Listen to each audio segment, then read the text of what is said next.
the workshop here in Los Angeles, California, and received an email from one of the female participants, and she writes lots of stuff, but comes to this point where she says,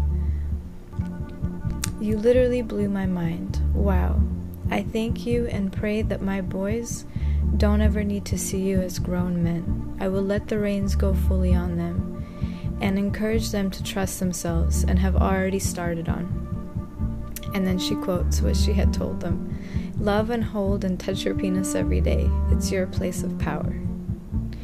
And then she says, "My 14-year-old shifted energetically before my very eyes," from her saying that. Blessings. So here's what I want to share today.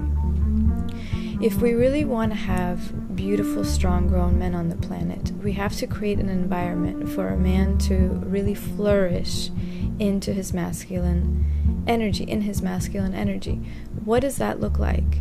For a man, his place of power, his place of where his self-confidence, his surety in himself, his trust comes from, is from his positive pull in his body, being his genitals. So when we look at society and we look at how most of our parents treat us, from the very beginning, you're dealing with a lot of conditioning and a lot of communication around, don't touch your penis, it's dirty, it's bad, in one way or another, communicating things that create children, especially young boys, being totally disconnected from their genital area. We are living in a culture that is very much male-oriented. Governments are run by men. We already know this. We've got the Women's March around the corner here. So it's definitely a society where not only women, but men have looked at how men have been on the planet. Okay, 1 second. Hey, Brian. Let me call you back, okay? Okay, alright, bye.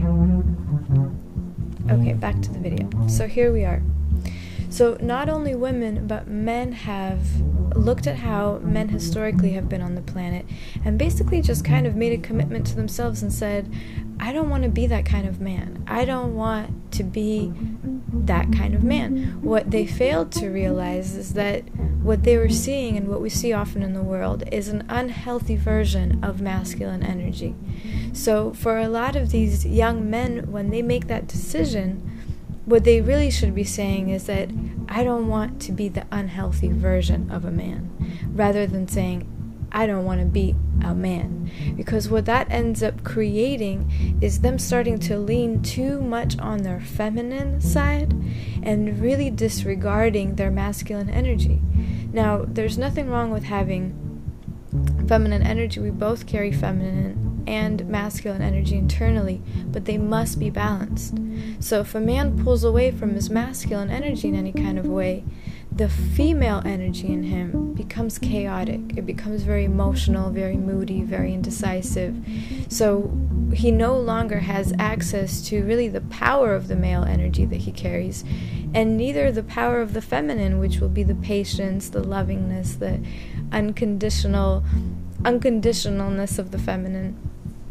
So it's really, really important, for one, for a man to stay connected to really understanding and blossoming in his masculine energy rather than pulling away from it. And two, for him to stay connected to the part of his body that really represents that for him, which is going to be his genitals.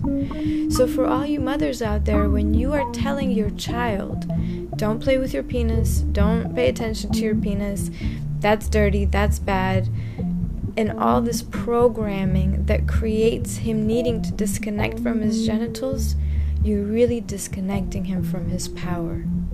And then you wonder, as a grown woman, why there's a lack of real men on the planet. So you yearn as a woman for a real man, but are you supporting the men in your life to be that? And are you supporting the young men and the young boys in your life to really flourish into their masculine energy? to the woman that wrote me that email, I totally honor you. I already responded to your email, so you've heard this before, but I know you're watching my YouTube channel, so thank you for sharing that information with me, and I totally, totally honor you for honoring your 14-year-old boy. And the reward is bigger than you could ever imagine. So thank you for bringing your awareness and for bringing a different vibration to the planet through your mothering in a different kind of way.